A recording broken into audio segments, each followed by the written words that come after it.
Zoti Markoçi, të rikthehemi sërish te rasti I Belinda Ballukut. Ju si e keni parë qëndrimin dhe të mazhorancës dhe të opozitës sa I përket kërkesës së SPAK-ut për heqjen e imunitetit të saj dhe hapjes së rrugës së arrestimit të Ballukut? A ka në këtë rast një, po themi, dakordsi në thonjza mes mazhorancës dhe opozitës për ta mbrojtur Belinda Ballukun në një farë mënyre, apo thjesht është Edi Rama I cili po mbron radhët në këtë rast për të mbrojtur dhe veten dhe që nuk lejon heqjen e mandatit të saj në kuvend? Unë në momentin kur ka dalë Belinda Balluku si e pandehur, ju thash që Belinda Balluku nuk jep dorëheqjen dhe Rama nuk është I zotit ta heqi. Dhe çuditërisht kështu ndodhi.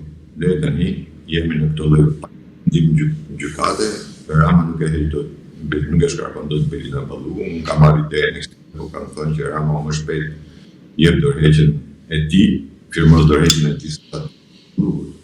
Por ai më bëri përshtypje dhe në momentin kur Belinda Balluku kishte marrë një vendim gjyqësor për pezullim nga detyra, Belinda Balluku ndej një shtator në kryeministri. Në këtë moment, atë që kam deklaruar që politikisht opozita duhet kishte vajt në kryeministri dhe të lajmëronte SPAK-un për të bërë arrestimin flagrant Belinda Ballukut për thyrje urdhrit gjykatës.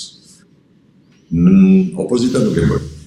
Por ajo që ishte më e dukshme pastaj, ishte edhe pjesa në komisionin e mandateve. Në komisionin e mandateve të 5 anëtarët e opozitës nuk duhet të kërkonin absolutisht asnjë ditë kohë. Nuk duhet të kërkoshin absolutisht as thoshin 5 ditë, 3 ditë. Nuk kishte rëndësi dhe t'ju fusnin debatit të kohës për sa kohë opozita vetë ka dalë dhe ka deklaruar deri sa e ka qenë Berisha, ka qenë Lubi Balluku. Kështu që nuk kishte nevojë opozita të kërkonte kohë për të parë se çfarë ka bërë Belinda Balluku, kur vetë I kanë deklaruar në media, në konferenca shtypi Berisha ka qenë I përditshëm dhe e ka deklaruar këtë. Kështu që kjo lloj amollie që bëri dhe opozita tregon që themi që janë në një linjë, nuk po them marrëveshje, po them që janë në një linjë për të zgjatur apo frika se nesër mund të vijë një deputeti të opozitës dhe pastaj edhe ata do kërkojnë po të njëjtën situatë, të kërkojnë kohë, çfarë duhet, jo po duhet kjo, po duhet kjo.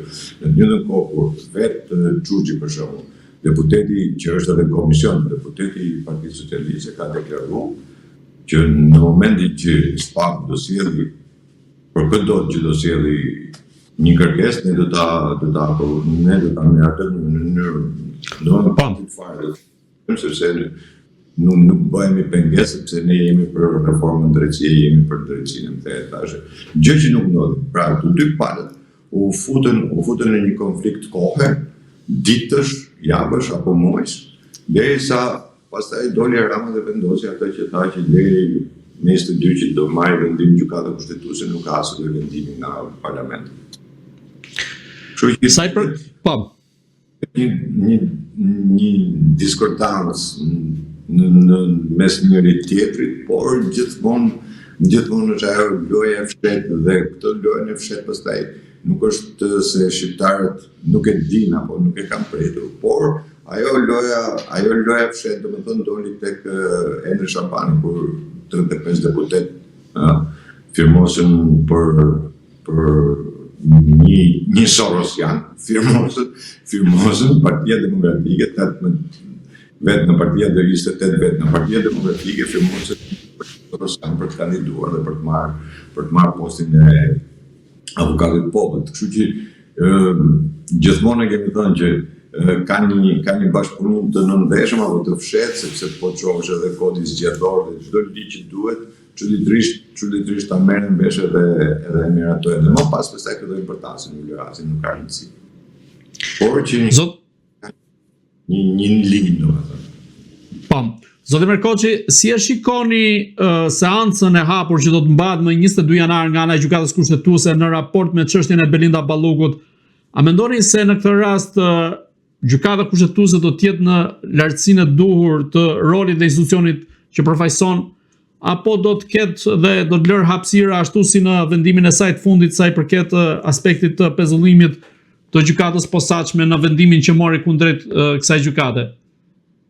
Unë thash që do të ketë lëvizje deri në kohën që do vi vendimi i gjykatës kushtetuese, do ketë lëvizje. Mund bëhet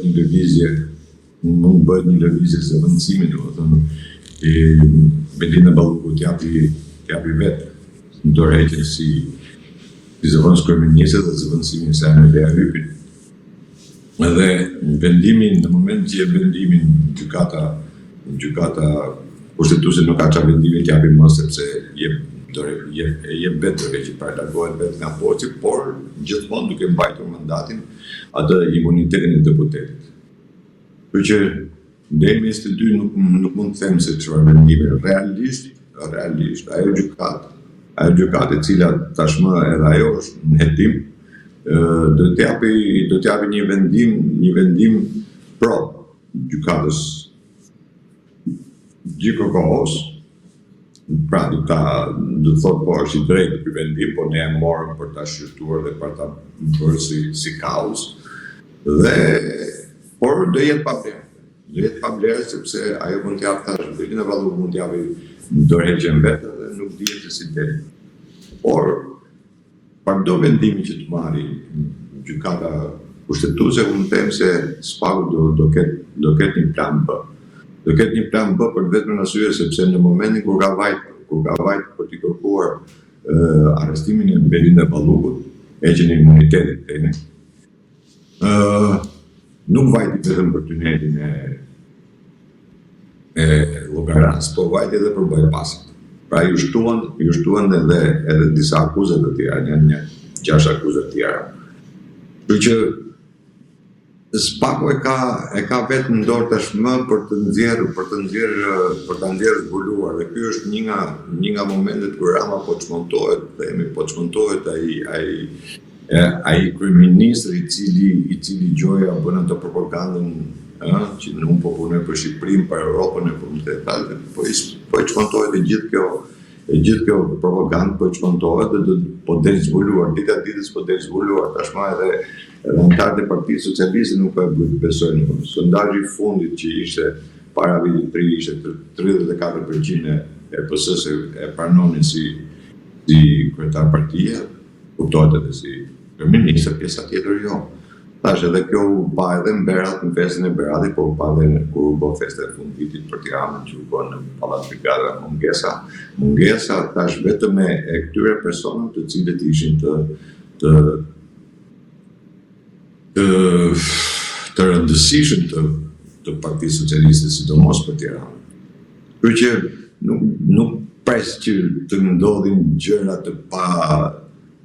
të pakëndshme për atë gjykatë, sepse unë e kam thënë edhe ata përshtyn në sovatin e vetë, nuk bërë në asgjë më tepër, sepse tre antarët të cilët ishin pro GKK-s, çuditërisht janë të tre kanë qenë gjyqtarë. Ndërsa të pesë që dolën kundër, asnjë nga ata s'ka qenë gjyqtar ndonjëherë, nuk e ka parë ndonjëherë sallën e gjyqit. Salla e gjyqit për ta është gjykata kushtetuese, asnjë më tepër.